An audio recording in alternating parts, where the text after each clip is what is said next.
Sorry, I got cut off with my connection out of sudden. Okay. All right. So we have 4 speakers now, and I think 10 to 15 minutes presentation should be enough. So I will start, and then we have Bu Emi, and then Bu Satiti, and the last will be Bu Uniworo. And then, because we have only 1.5 hours for the session, but if we can finish earlier, it should be okay. We have enough time for break and come back for the last session on gender.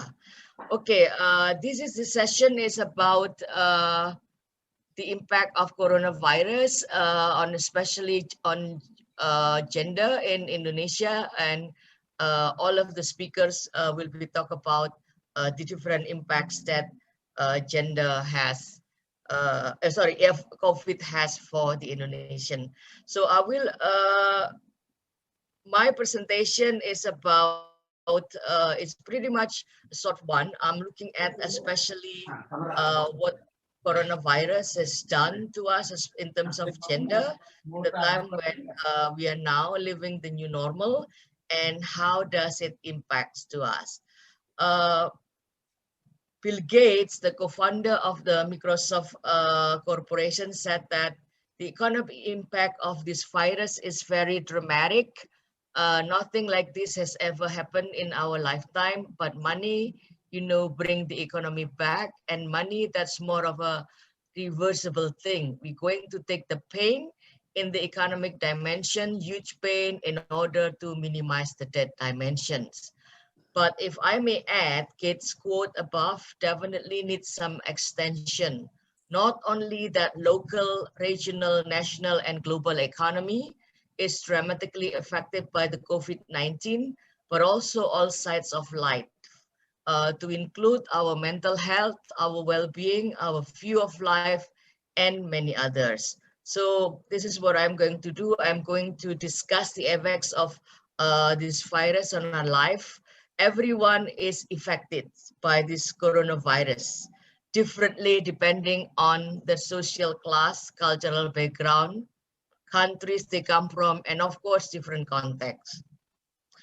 Those coming from upper social class will definitely have different experiences from those coming from lower social class. I cannot speak on behalf of everybody. I can only speak on behalf of myself, and certainly I'm trying to discuss not every aspect, but the general aspect that I'm touched and I'm aware of. I think there is really a threat of disease that can control so many aspects of our life. We did have a bird flu, and then any kind of flu, but the recent one, this coronavirus, for weeks almost, newspaper had stories about the coronavirus pandemic on the front page. In Indonesia, we had regularly program that show the number of the victims, the deaths, and those who are infected. Radio and TV program broadcast news about the latest death tolls, and depending on what the follow, social media platforms are filled with scary statistics, practical advice, to even satires, memes. They're all flooding our social media. So because of the growing number of responses to COVID-19 disease, we are now living in fear of transmission of this virus, separating us from our loved ones, friends, families, making us vulnerable in accepting whatever is not converting to us. We have become more conservative when considering issues such as immigrations, mobility, sexual freedom, and especially equality, as recent reports show that an increase of xenophobia, racism, gender-wise, the rise of domestic violence like no other times. This may already be the first sign of social change. This outbreak may affect more aspects than already mentioned.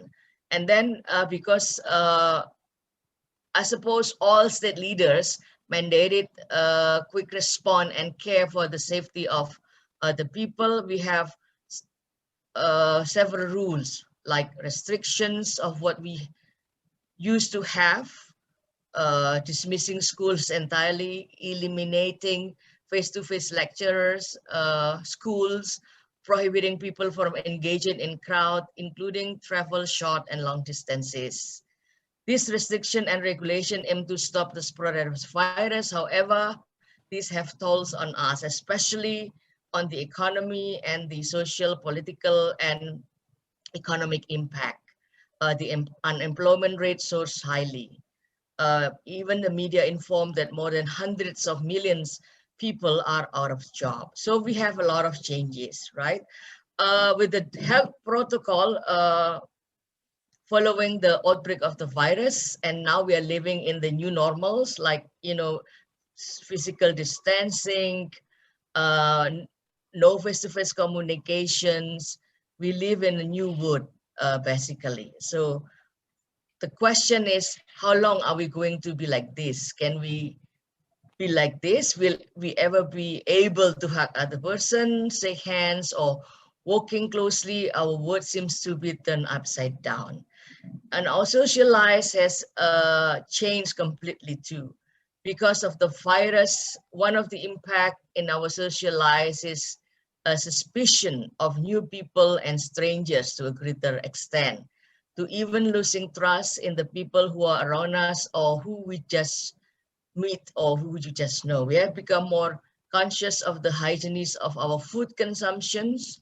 For example, when we buy food in both restaurant and on the street vendors, we will find out whether it is clean or not. Are the servants who come in contact with people who have contracted with the virus or not? Are the officer or the servants who wash their hands when processing the food we order? Have they done that or not? So those are fears that we are surrounded, that are surrounding our life every day. So fear of connection here, distrust is also on the rise. When we talk or meet both in the office environment and the home environment with the local community, we are reluctant to shake hands, even though they are parents, as we teach our children to always respect elders by kissing the elders' hand. This is very common for the Indonesians. And there is a change that many of us are still difficult to accept. Things that are familiar to us has turned into be strange. This virus has turned something familiar to strange and unfamiliar. We just turn on the alarm of suspicion in high alert. We are living our life in worries and uncertainty. We are constantly worried about everything, about what might be, worrying about contacting the virus, worrying about transmitting the virus to those we love, worrying about the economic impacts on the individuals, families, business, worrying about social impacts when economic problem occurs, worrying about the government's ability to handle this pandemic, because in Indonesia, this doesn't seem to work well. Even our president criticized the way we handled this pandemic, worrying about our mental health, worrying about if we cannot make it, worrying about the security of our home as the crime rate rises. We are battling against an enemy that we cannot see. Worrying and uncertainty again turn our life upside down. We cannot think for granted any longer. We are on constant high alert. So on the other hand, with the limitations on the physical connections, the use of technology is massive during this pandemic time. As our social reality is highly limited, our virtual world is rapidly expanded, like what we are doing now. The constant use of ICT connect us with people far away, but at the same time, this virus distance us from the people that we are close. So that's quite the opposite. Digital communication does bring distant people close to us, but has also managed to distance us from the people close to us. In the pandemic time, it is used even more. Okay, so because of the constraint of time, I'm going to conclude that this virus has disrupted our life in so many ways, especially in terms of fear, of distrust, and of worried. So we are living in a life that is pretty much uncomfortable. And I think this is also has something to do with what this conference theme, the conference theme is about. You know, as we know that one of the things that NAM is about is connecting, because it's the second world organization after United Nations that connect a lot of nations and a lot of people. But this for coronavirus seems to have to be a huge challenge to this kind of connection. Not only does this virus force us to to embed our life in the technology, but it's also make us become cyborg, because now we have to use technology, and it's very dependable of technology. We have indeed moved into the age of disruption with the fourth industrial revolution, Industry 4.0. If Industrial 4.0 is based technology, the new normal is based on the nature, the virus. Again, I think this is also discussed by the previous speakers in the previous sessions about the way that this virus works in terms of nature. We always put nature versus technology in a binary opposition, but this pandemic, we can no longer opposite nature versus technology. Both have significant impact on our lives. Perhaps it is time for us to think about both, not one over the other, but both have equally important impact in our life. So the question remains, how long can we live like this? Thank you very much. I end my presentation. Thank you. Thank you, Diah. Thank you, Bidyut. Welcome. Sorry, my connection was cut because, you know, in my place now it's raining really hard. So enjoy the rain. Yes. All right. So should we move to the second presenter? Yes. Yes, we have. I mean, all of them are from Indonesia. Yes. So, yeah, she might seem to join. She might join. Thank you. I use two camera. One is from my laptop. Sorry, Bu Emi, your voice is echoing. Pardon? Your voice is not clear. It's echoing. Gema. Really? Yes. Still? Is it still? Yes, we can see the presentation, but your voice is not clear. Oh, really? So maybe you should turn off the other microphone, only one. Yeah. Yes. I already turned off my camera and no, the microphone. Mute the other microphone. 1 minute. Already. I only use one of the microphone. Kindly introduce yourself. All right. I'm Susanti from Airlangga University, from Department of Sociology of Faculty of Social and Political Science. Yes.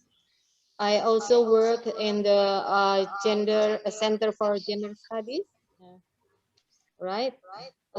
This is my fourth time to present my paper in this the Rise of Asia conference. Okay. Yeah. Right. I will use my time to discuss about the women crafters, the lives of women. This is about the microeconomic life. But in Indonesia, this microeconomic life has been supported the macroeconomics. So my paper is the title of my paper is Social Capital of Women and the Existence of Local Cultural Handicraft Home-Based Industry during COVID-19 pandemic in Java.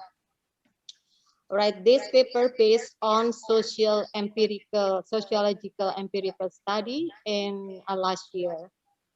The main idea of this study is to reveal how women crafters from low-income families who works at the home-based industry could survive in the difficult time of COVID-19 pandemic. Right.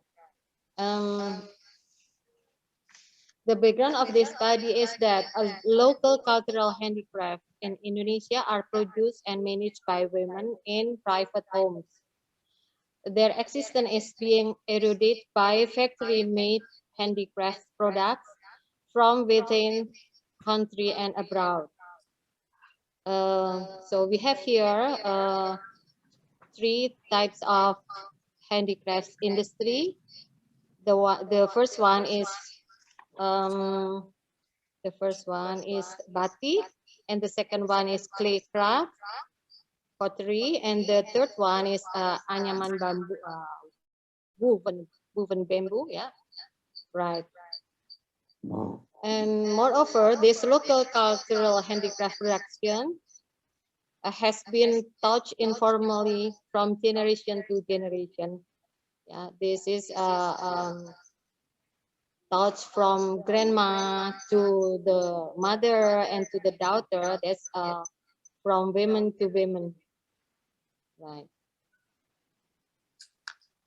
But during the COVID-19 pandemic, the existence of local cultural handicraft was increasingly difficult, yeah, because no tourists and work from home policy everywhere, so no one come to buy this handicraft product, and these local cultural handicraft, but these cultural handicraft products still exist until now.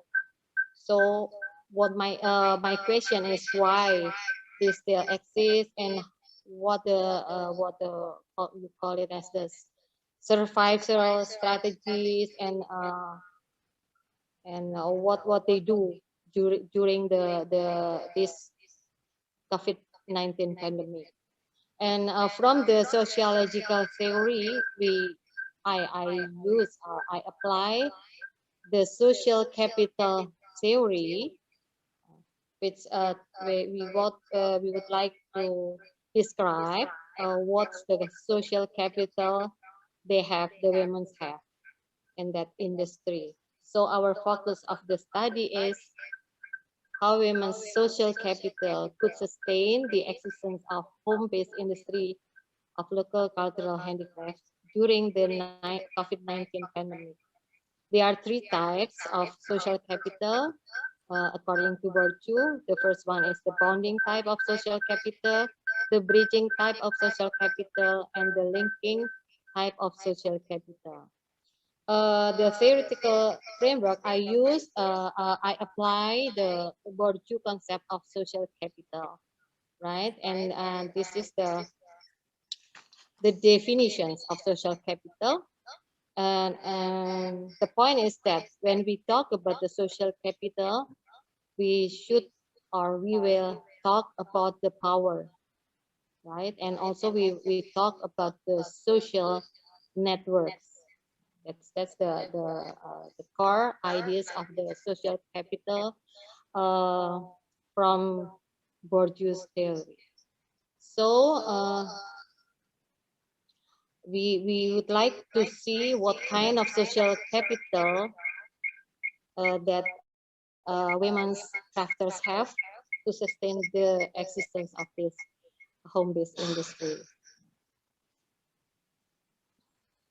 The research method, this study has been done in three areas, three locations of study. In Tuban Regency, they have batik and clay craft.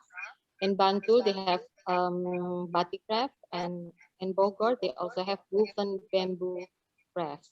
Right? And the data collection was carried out in 1 month during the COVID pandemic, and we got 198 women crafters as respondents, and also we got 12 women owners and managers as informants. Okay, we analyze with the SPSS. Oh, why?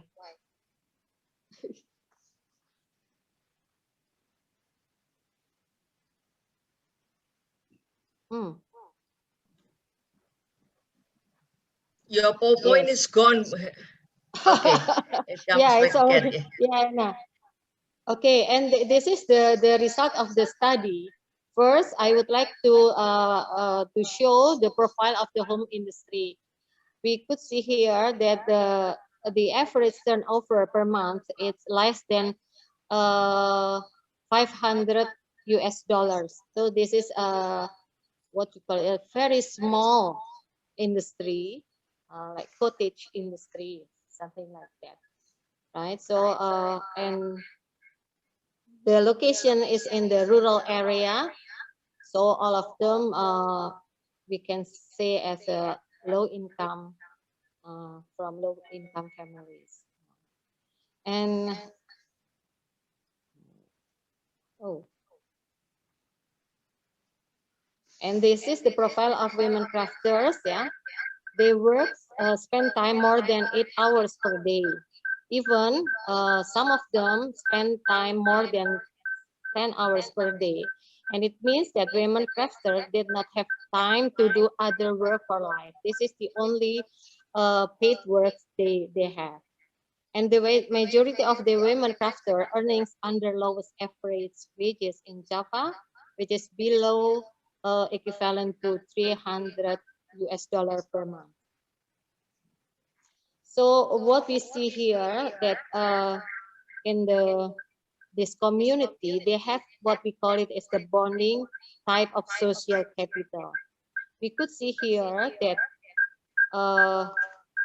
they have a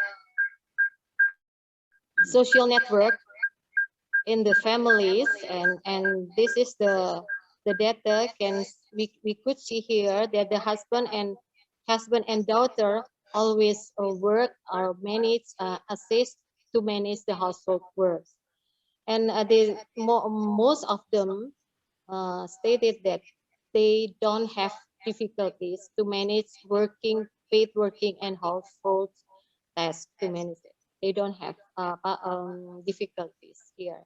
Okay, almost all of them.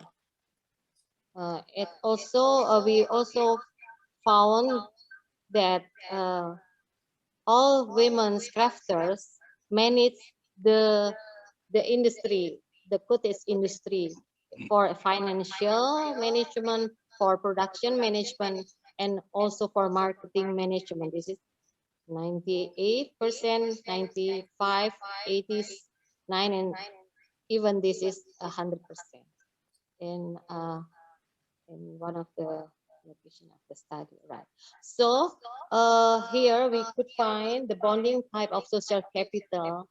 And the indicator is family network, where the skill and the informal training they give to from generation to generation, right? And also there is nuclear and extended families network, whereas the husbands and daughters manage assist to manage domestic household tasks during the working time of the women, of the wife and mothers. And also neighbor network who support social life in the community, such as through local community meetings and recitations and like PKK and others, right? And the second type of social capital is bridging type of social capital. We found that there is 3 indicators of bridging type of social capital. The first one is social networks among co-workers with among the co-workers among the women crafters, and the second one is social networks of co-workers and the managers or the owners of the home-based industry. And the third one is the social network and marketing of the handicraft products. You could see here from the table show that even this is a traditional home-based industry, but the workers receive maternity leave, have got maternity leave. Yeah. Almost even in Bandung and Bogor, all of them said that they get the maternity leave. And about the social networks with others, with the co-workers, here we could see that the buyers of this handicraft products is collectors or traders. Only some of them sell the handicraft products directly to the customer buyers, right? It means that this community, these women crafters, have the social networks very, very close to the traders and collectors, so they don't need to find the customers, buyers directly, even during the COVID-19 pandemics. And also the social networks among them, among this community, among the neighbors, they are very close. Just 1 minute. Let us make it 15 minutes so that we have time for question and answers. Right, and this is the third type of social capital. The indicator is social networks with local governments, but it's less prominent in this in supporting this home-based industries. And also they got receive assistance from the agency, donor agency outside the. This is the data, right? And they also have received the health and social security. And so we already see from the data that there were 3 types of social capital. But this is not the point I'm saying, because all of this social capital works in this community, and we found that there is what we call it as I call it as a gender-based social capital. Where is it? The gender-based social capital, the indicators is in the equal gender relations within the family, at work, and in the community. And this is the important things to support the existence of Indonesian cultural handicraft.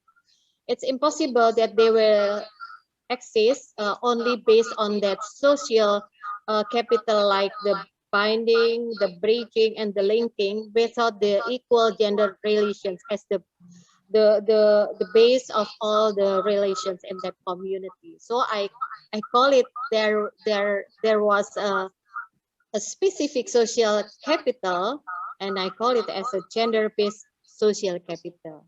This home-based industry. Sorry, you have 1 more minute. All right. So already, yes, the home-based industry has been the only family income. So all the people there try to assist the women workers, and this is the point why they still exist in this difficult time. Yes, I think this, and the conclusion is, right,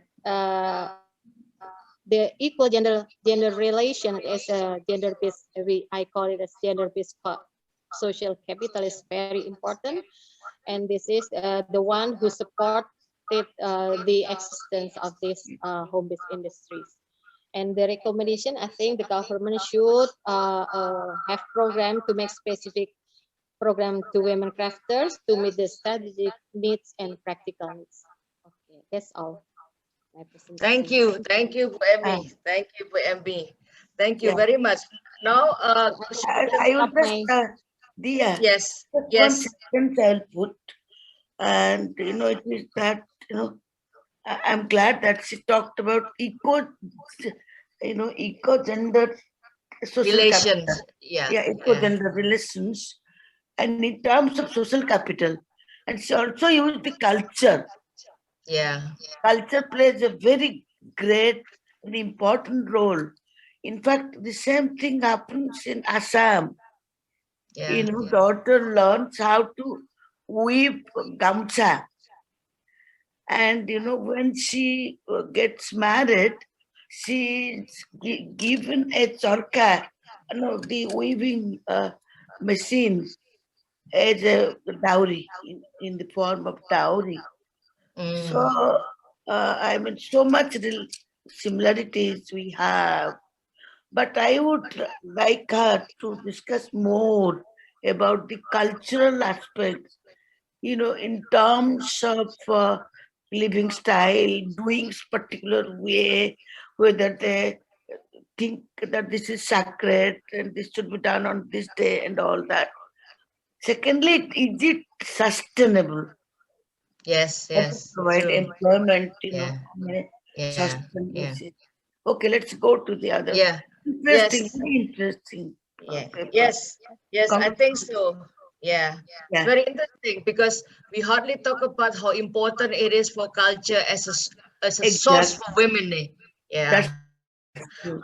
Yeah. Let's move. I have written a book on Lakshmi the Rebel, culture, economy, and women's agency.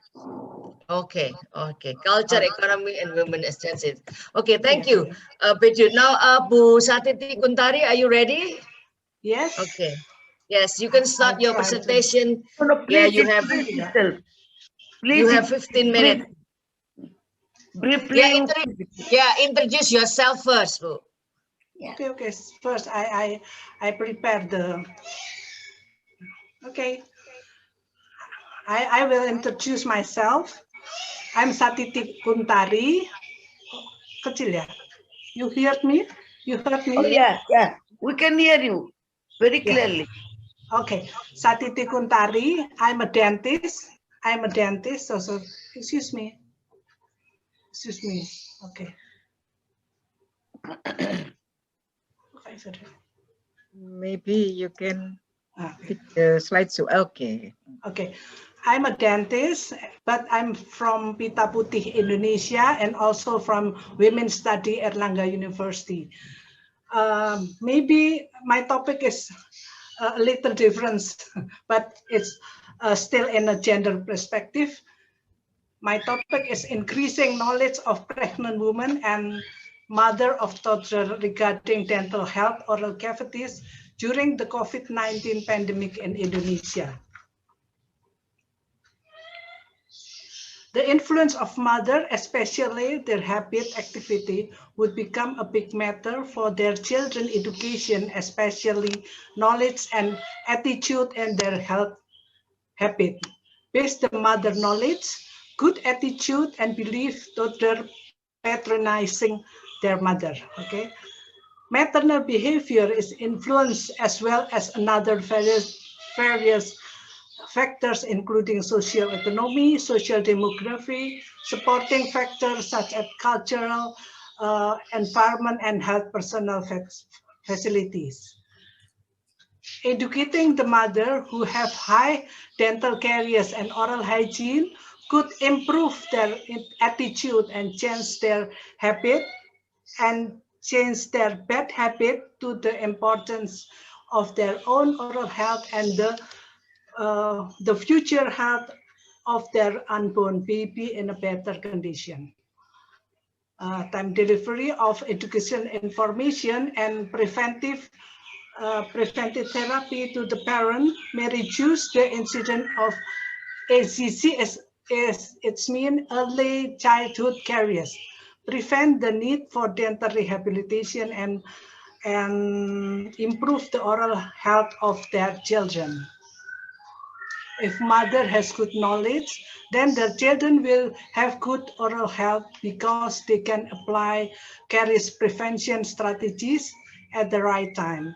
The concept of maternal behavior related to the oral health will also be adopted by the children as a guideline for them to continue the good habit in the adulthood. Therefore, the role of the parent, especially the mother, important during childhood and adolescence in terms of maintaining the oral health.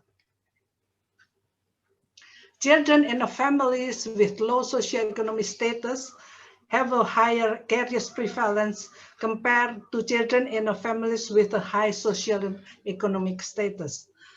Parents with education level no higher than senior high school and with a low economic status have been shown to have a poor knowledge and a low perception of oral health.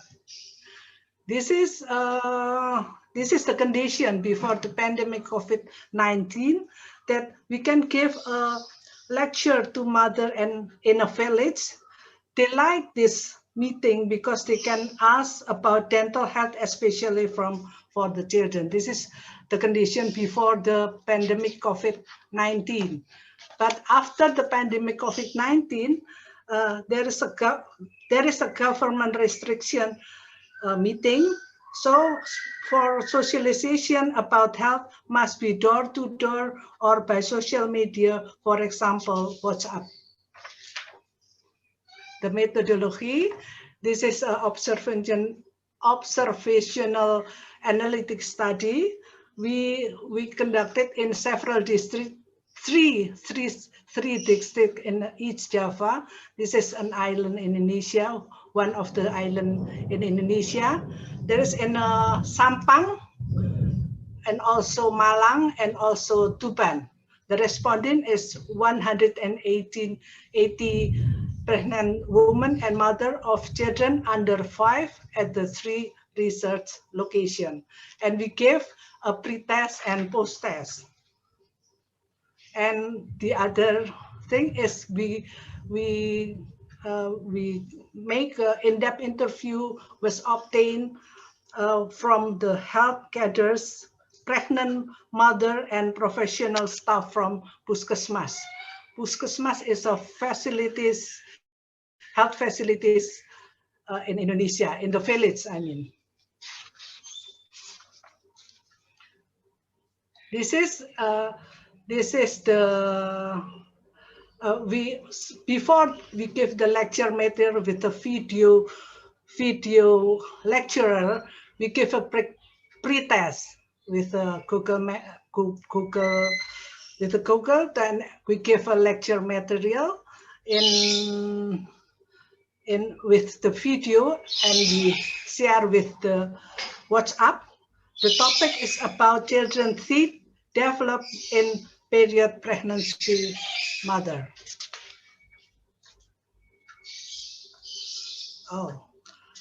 For the result and discussion, we give a 5 questionnaire to the mother. That questionnaire is gingivitis has no effect on the condition of pregnancy. Excuse me. Excuse me. Oh, enggak bisa Mother's role. Ya. Terus kita mesti gini terus. Okay, I'm sorry. I'm sorry. That is the question is gingivitis is an inflamed gingiva has no effect of a condition of pregnancy. This is a knowledge for the mother. The other, this is gingivitis has no effect of condition of pregnancy, and the second table is about, the question is about the condition of oral cavity of pregnant women has no impact on the premature birth. This is also the knowledge for the mother. And the third question is this one. Cooperation between husband and wife on oral hygiene is important during pregnancy. This is the third, and the fourth is about, the question is about cooperation between husband and wife on oral hygiene is important during pregnancy.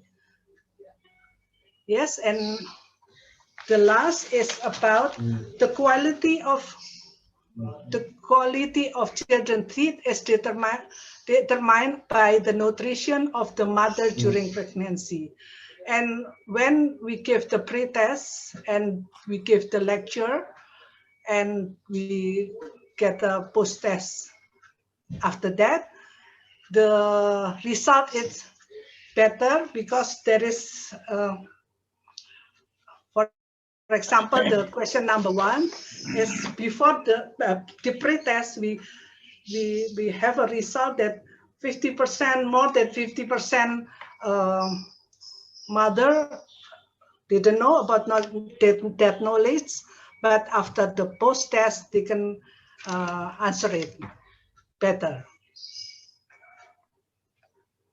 So, and we also give an in-depth interview for the 3 group. The one is health cadres, and the second is mother, and the third is the health worker in Puskesmas. They said that health system in the region Sampang, Maklan, and Tuban are driven by health cadres who are the forefront of socializing maternal and child health, especially children's teeth. And health socialization for the community, especially for mother children, for health program has been carried out directly by health cadres through address of the community mother, but especially for dental health, it is still carried out by health worker at the Puskesmas. The knowledge of the health cadres regarding the dental health, especially for pregnant women and toddler, is rendered to never accepted.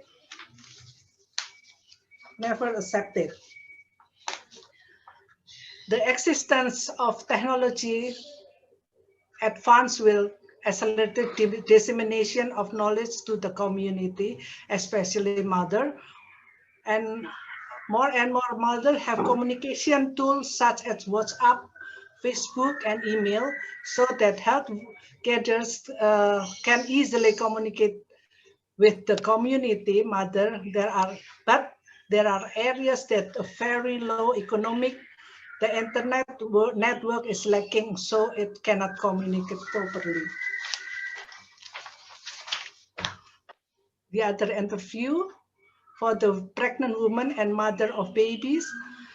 Mother feel that there are rarely even those who feel that they have received socialization about maternal dental health for the development of their children teeth.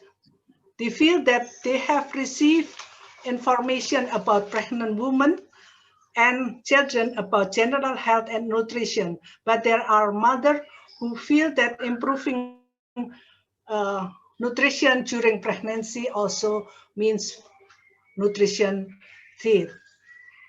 During the COVID period, all counseling activities that had been running stopped due to the prohibition of gathering, with problem at home getting less and less factor accompanying children to learn during stay at home. It became a psychological and physical burden on mother. And the last is, moreover, the community group. Sorry, Pusatiti, you have 1 more minute. 1 more minute. Okay. And maybe I to the Puskesmas, yeah, the spearhead for dental education in the community is health cadres. But with the COVID pandemic, all activity has decreases. They should community gathering for health education activities, so that the higher the progress of maternal knowledge and behavior of health. Extension is sometimes carried through WhatsApp or door-to-door. Sedikit lagi. Sometimes mothers during a pandemic are not aware of dangers, namely they are not complying with health protocol. Oral and dental health will affect immunity with the supported mother nutrition, especially fetal development. The fact is that the lower class people pay less attention to nutrition. They are still influenced by how to maintain life, no use to brushes that are shared. The conclusion is mother knowledge lack understanding of dental and oral health during pregnancy, but with online counseling, it is immediately understandable. In the pandemic area, online counseling is very effective because it's no need to gather and can be done more developed. The involvement of health caterers is online extension activities as the spearhead of the health facilities of the Puskesmas. The socialization of maternal and child dental health will increase knowledge with health caterers so that it will be confidence from the health caterers. Okay, thank you. Thank you very much, Susanti. Very interesting. And I think we can see that how important it is community, especially. I think it relates to the Bu Emi previous presentation that women and community cannot be separated. That's actually the core of gender empowerment, I think, because the community is also supportive. Can you stop the screen share, Bu Satiti? Thank you. Okay. Dana. Okay. Satiti, I will just make one sentence. Yeah. Just one sentence. Yes, please. Okay.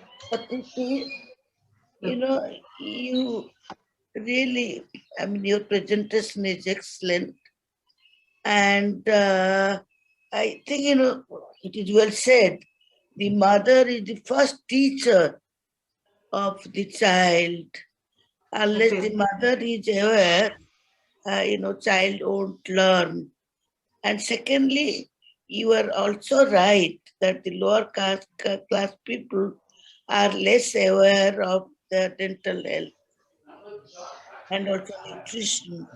And they also they are not aware of the danger of the COVID. So they are impacted most.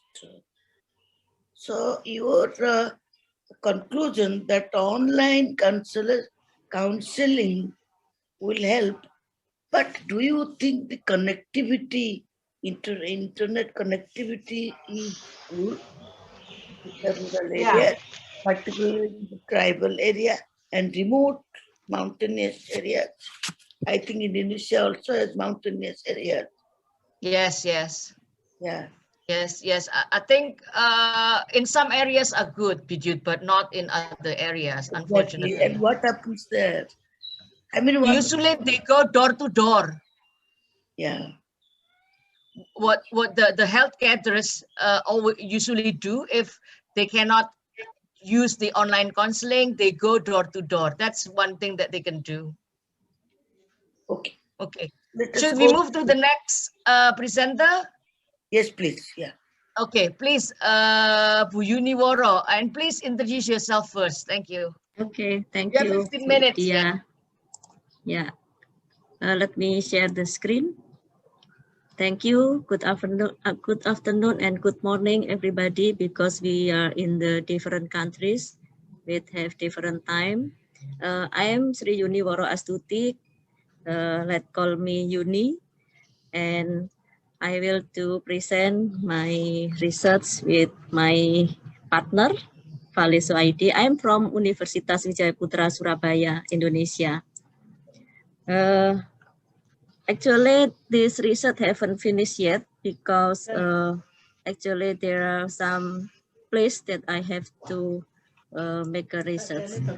But I want to present one of my case study. There are on kampung kue or traditional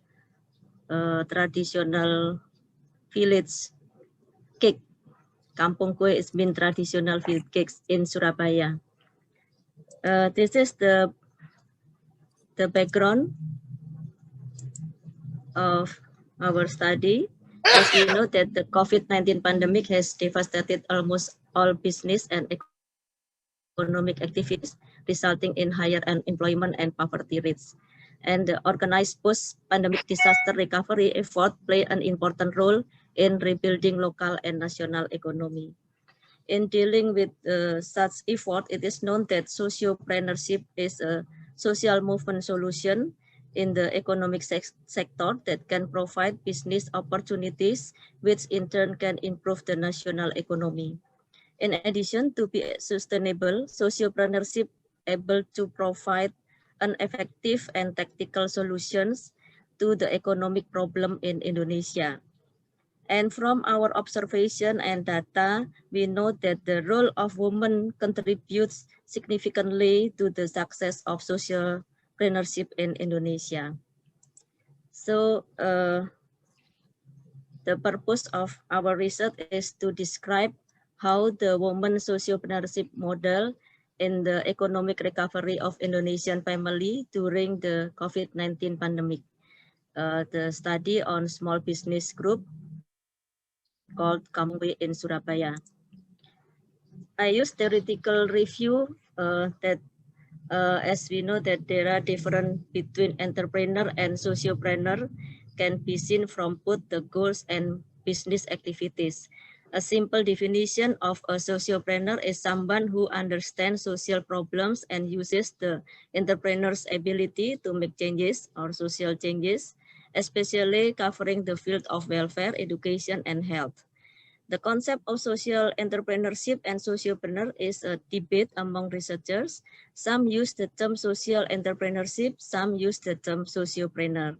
But actually a sociopreneur and a socialpreneur have the same meaning, namely someone who carries out the business that is oriented towards social goals. And I also use the Hulgard theory that the sociopreneurship dimension identified in this study. There are 4 dimensions. The first one is social value, create real social benefit for the community and the environment. And the second dimension is called civil society, the existence of initiative and participation of civil society by optimizing existing social capital in society. And the third, innovation, solving social problems in innovative way, among others by combining local wisdom and social innovation. And the fourth is economic activity. There is a balance between social activity and business activity. The research methods. The approach used in this study is a qualitative approach using ethnographic study and case studies. And the research was conducted in women's sociopreneurship Kampung Kue in Surabaya. Here is the condition of Kampung Kue in Surabaya. Data collection was carried out through observation, in-depth interview, and documentaries. Analysis method was conducted through 3 stages of qualitative data analysis, namely data reduction, data display, and conclusion or verification. And here is our finding and discussion. We will describe the first dimension is social value dimension. The vision of the Kampung Kue sociopreneurship is the creation of family economic independence through household business in order to reduce urban poverty. Build and develop social value as key success. There are foster motivation and confidence to be independent, build trust and shared vision, start small and focus on one type of business, and consistent and develop innovation in a sustainable manner, and the last, share knowledge and skill. And the second dimension, civil society, the business has been initiated since 2005 by a woman activist named Koirul Mapudua. Here is the founder of the Kampung Kue, and where at the time there was an economic crisis and many workers were fired, so that the unemployment and poverty rate increased. Community participation, especially women, is very enthusiastic, although at the beginning they were not sure about the success of this sociopreneurship. Whenever they facing problem or obstacles, they are always discussed together, so all so that all problems can be resolved properly. This deliberative problem solving is one of the social assets they have. And the third dimension is social innovation. There are several opportunities for this traditional cake business. Among others are social innovation based on the characteristic of kampung, where the villagers in Surabaya generally are those who have lived together in a residential area for a long time, so that they have a fairly high level of intimacy and solidarity with one another, and inspire women to dare to work and empower the surrounding community according to their potential. Changes in the mindset of kampung women from workers who are always dependent on others to become independent entrepreneurs. So they have a partnership opportunity with various sponsorship company. And the fourth dimension, socio-economic activity. This sociopreneur group runs a social-based business of making traditional cakes with a passion for helping each other to alleviate poverty and unemployment with relatively small capital. Initially, there were only 3 members of this group, and now the number of members has grown to 65 housewives. The impact, the market share is getting wider, not only for personal and office consumption, but also in various well-known supermarkets in Surabaya. And community economic independence and free from debt bondage. Offset of village cakes has reached 25 million per day, and the net profit reached 750 million per month. And here is the fifth dimension that new, that not include in the theory as described it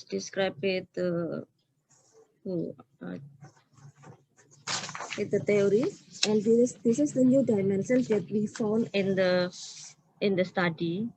This is solidarity and synergy. One of the keys to success is the synergy with private parties such as flour and chocolate companies as sponsorship. And transfer of skill through some training program conducted included cake production training, marketing training, financial management training. And this training program is carried out in synergy with various parties, initiator, private sector, government as facilitator, and community as participant. So they can strengthen solidarity and trust between the member. I think a little bit same with Prof. Amy finding. So the strategy during the COVID-19 pandemic, in the pandemic era, the traditional cake marketing has decreased, but they have changed their marketing strategy by using online or digital marketing. And to reduce production costs, they get assistance from the state gas company. Developing variant and new product for pastries to make them more durable and open cake making training. So they make differentiation in production.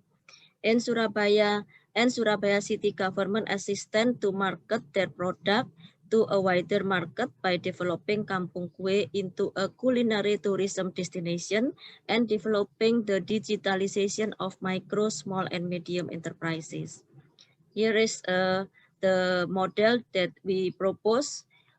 The first step is identify the business potential and opportunities, and then development idea and of social and business innovation, and then building commitment by formulating a vision, mission, and disseminating the social value that are being fought for, and then developing business activity with social goals, create product innovation and marketing strategies.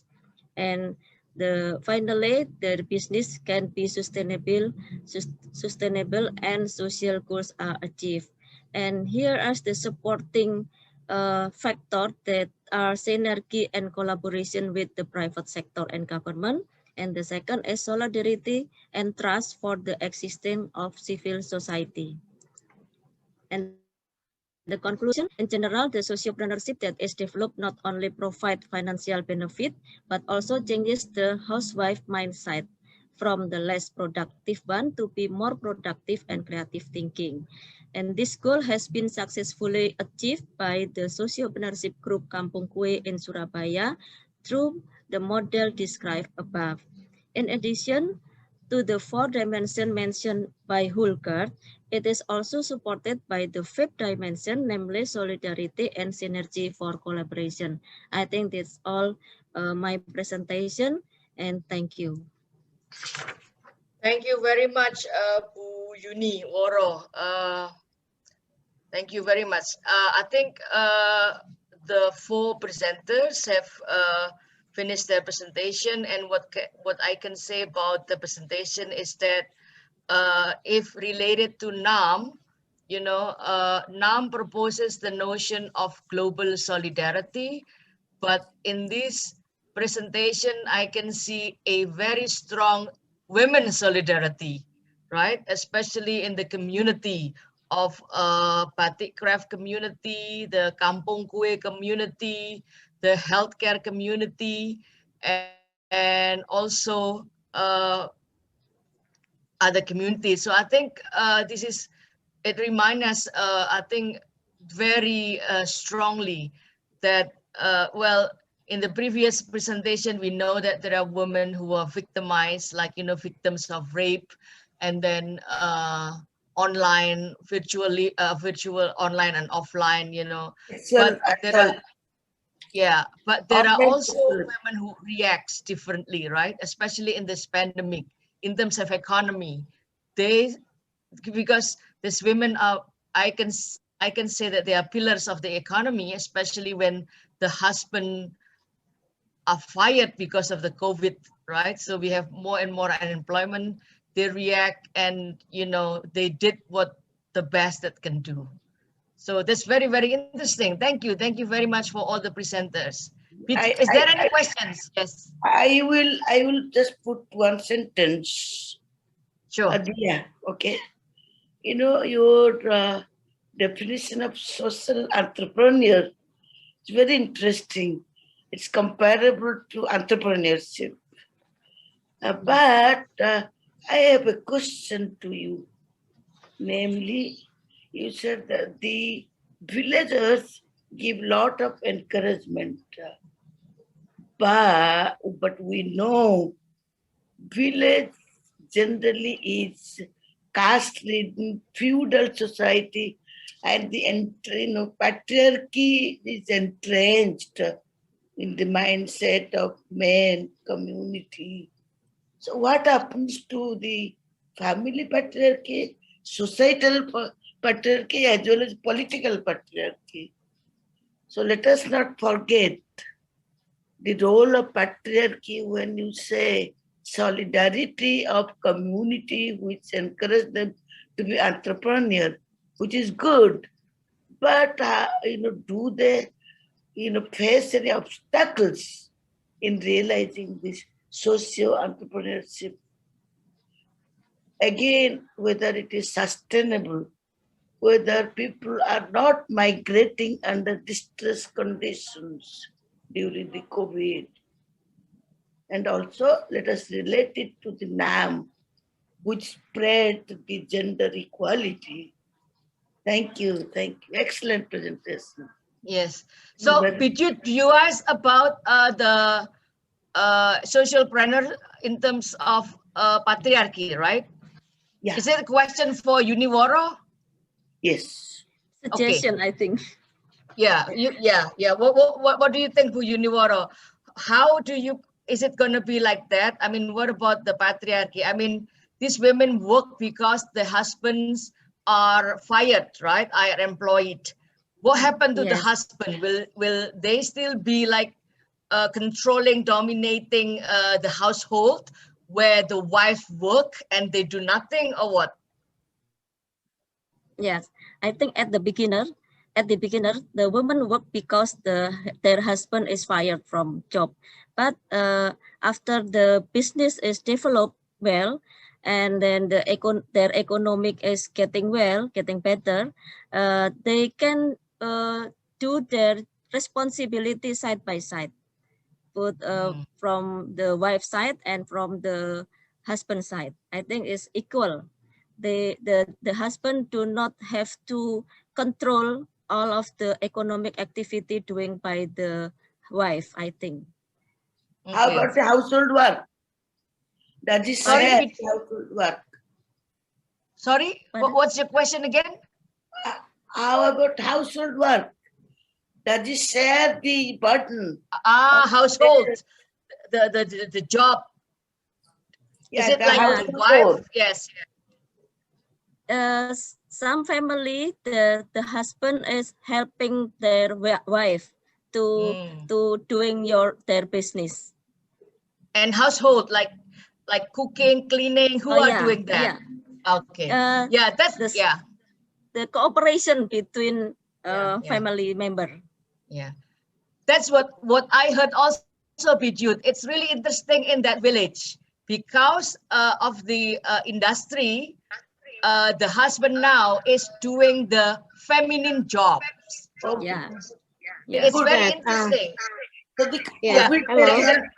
Yes, there is a study about that this husband is changing the masculinity because they are doing the woman's job, like cooking. Yeah, Bu Emi, you can add. Yes.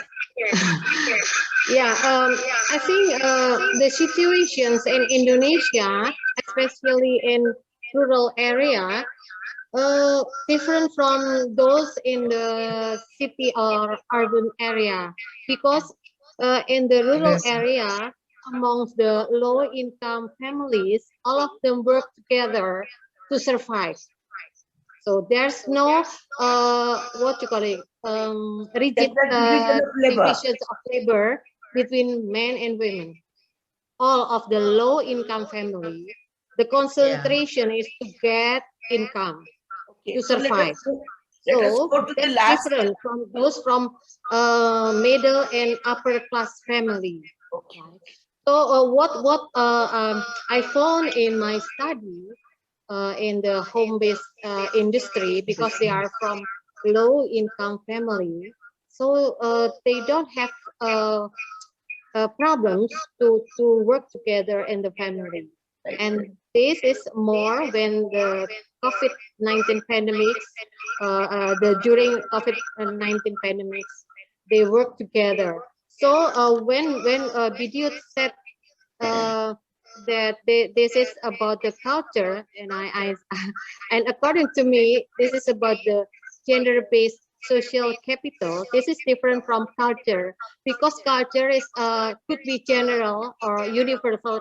This is the universal concept. So the culture could be the patriarchy, and this is the unequal gender relations, and the other one is less patriarchy. It means that more equal gender relations. So not about the culture only, but this is more about the culture or gender ideologies, gender values among those community that support the existence of this cottage industry, I think. Thank you. Thank you. Thank you. Any questions? Last lecture. Let us go to the last presentation, then they will answer. Any questions? Preserve. No, let us preserve the time.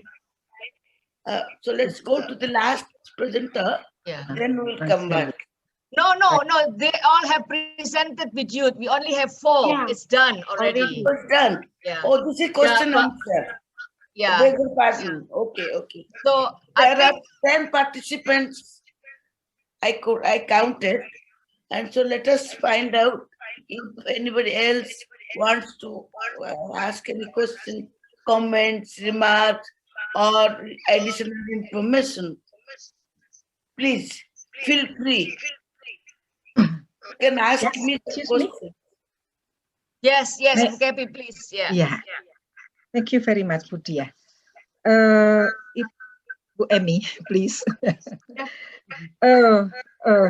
Women home-based workers are a part of the industry. It's okay? Pardon? No, your voice is breaking. It's not clear. Sorry, yeah. I know that the women home-based workers are a part of the big industry. Yeah, industry. Okay. And how is the effect of pandemic COVID on women? Yeah, on the economic effect on women in home-based industry? I think this is related with the social capital too. And then what is the gender relation between men and women, or wife and husband, yeah, and the household who the women work at the home-based industry? I'm interested with who is support who, the big industry or the women, because the women in the society have the social capital. Yeah? This is my first question to Em.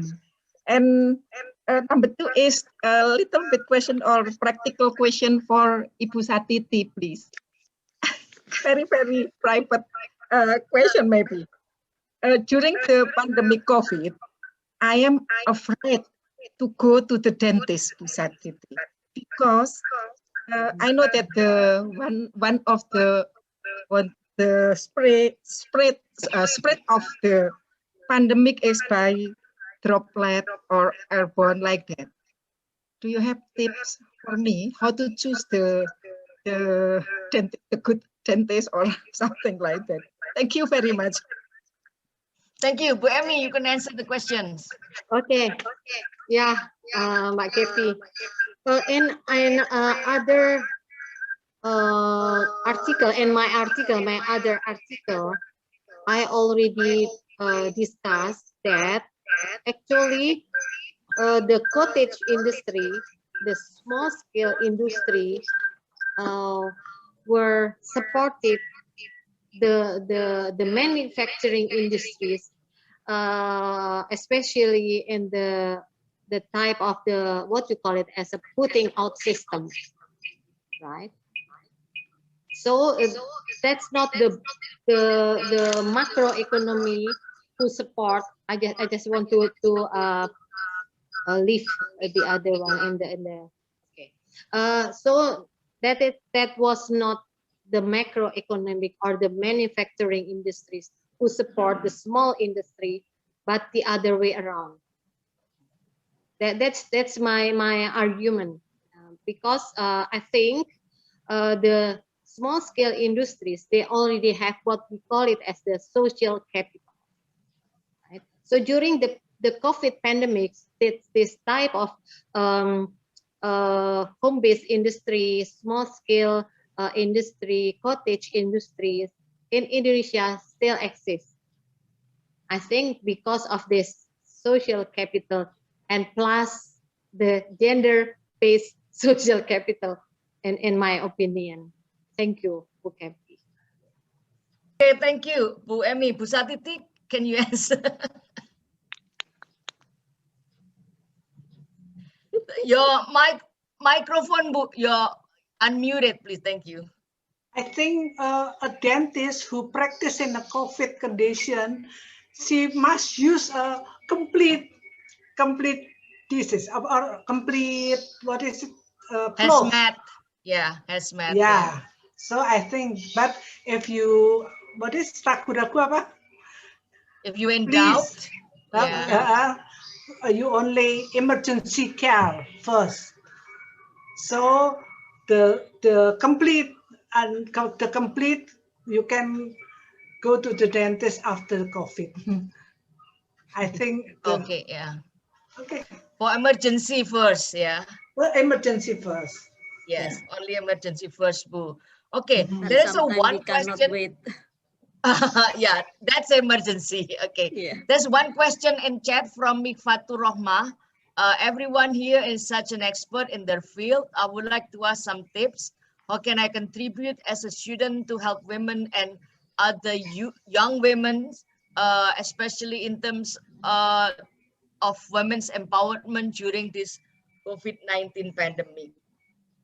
So I think students can do a lot of things, especially in volunteerings, because now they have a number of volunteer organization, of course, with the strict COVID protocols. Maybe Bu Yuni, Bu Satiti, Bu Emi can have other answers. How can students contribute to women's empowerment during COVID-19 pandemic? That's right. Yeah. Yeah. So shall I go For first? me, All right. Bidyut, Yes. you want to Okay, you speak. first, Bidyut? No, You Bu first? Emi first, and then There is because no ordering. we There is don't no have much ordering. time. We don't have much time, so Bu Emi will Yeah. speak, Bu Okay, Waro, okay. Bu Okay. Satiti, and the In last my Bidyut. in my other study among students in the higher education, I found that the students have already a part of the voluntary groups in not only in the university but also in the neighborhoods and also in their families and in their peer groups.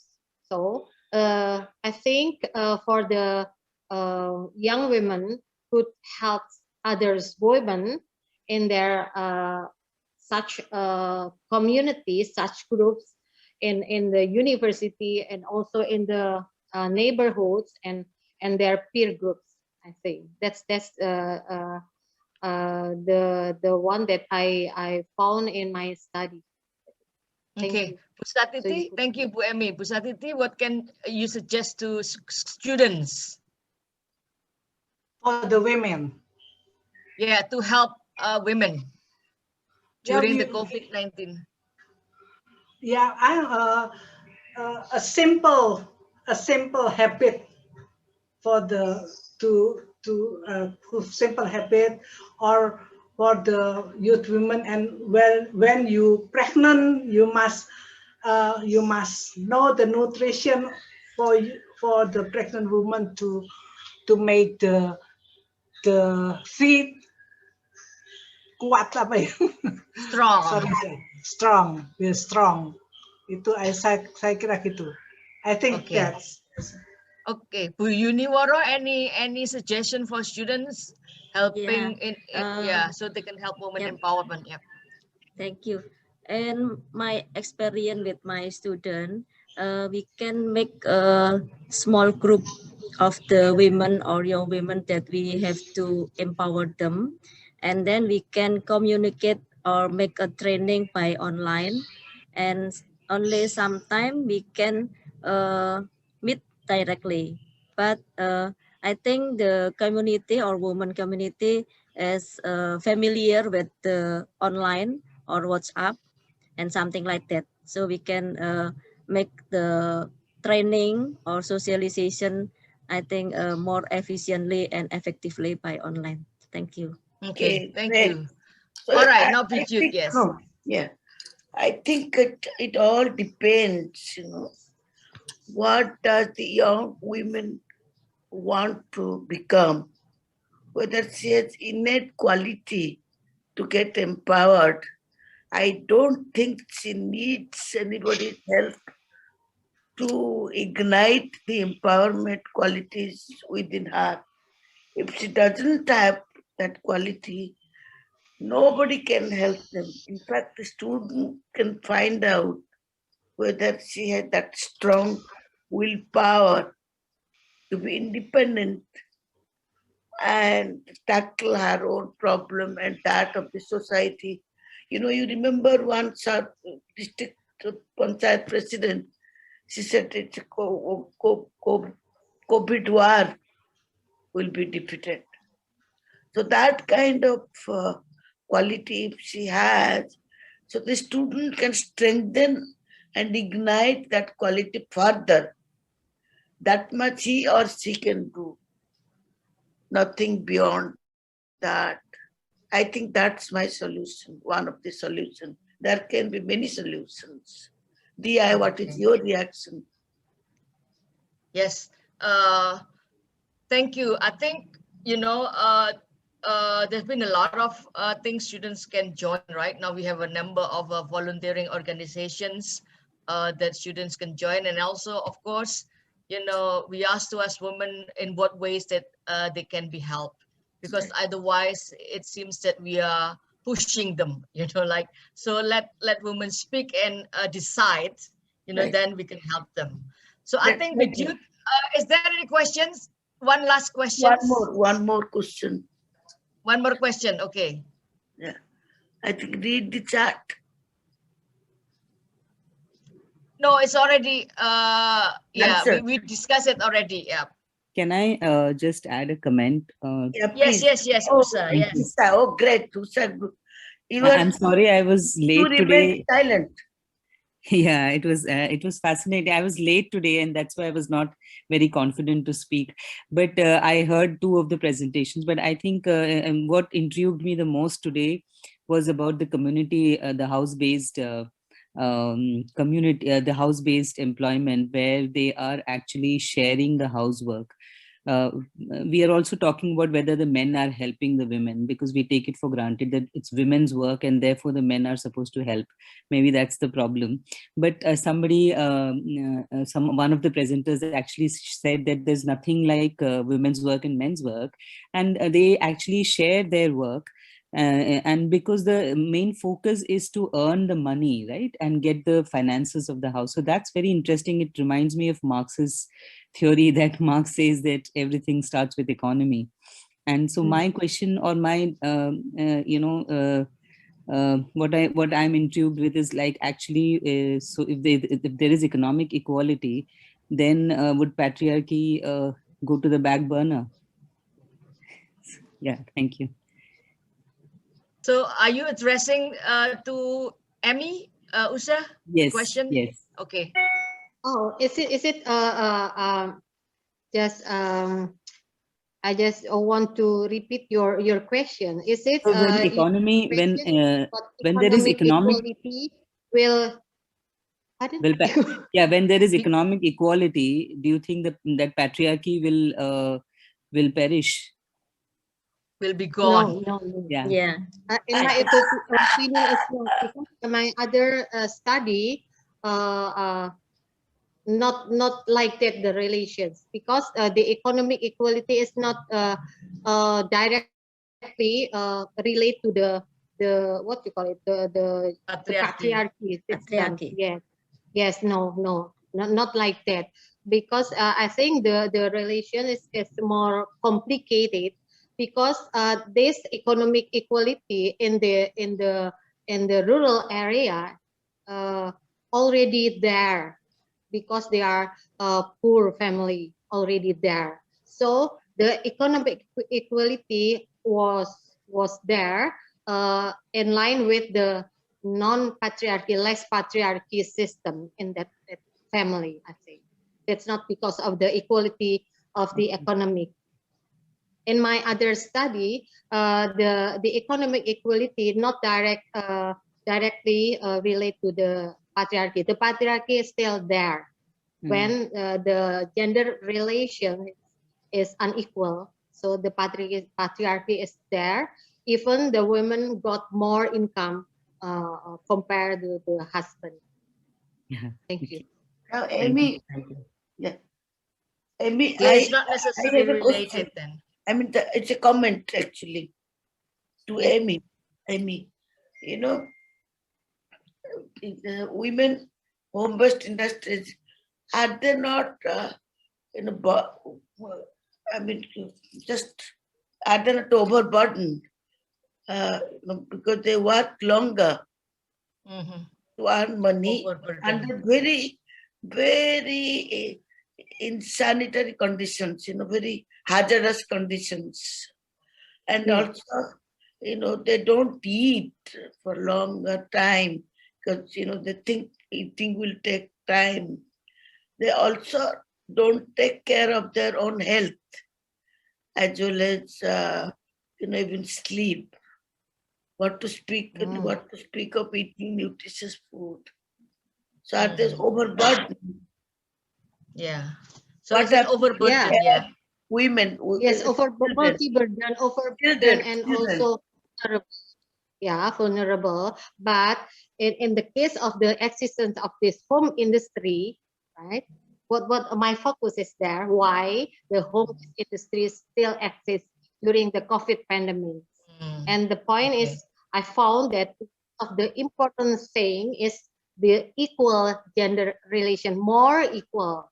Although there is still multi-burdens of women and women still vulnerable, something like that, right? Thank you.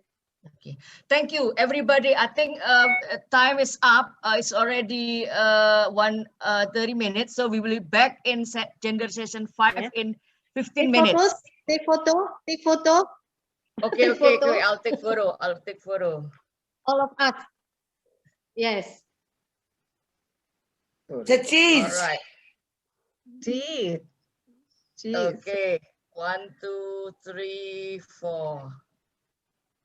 All right. Thank you. Thank you all. I'll see you again in 15 minutes time. Bye.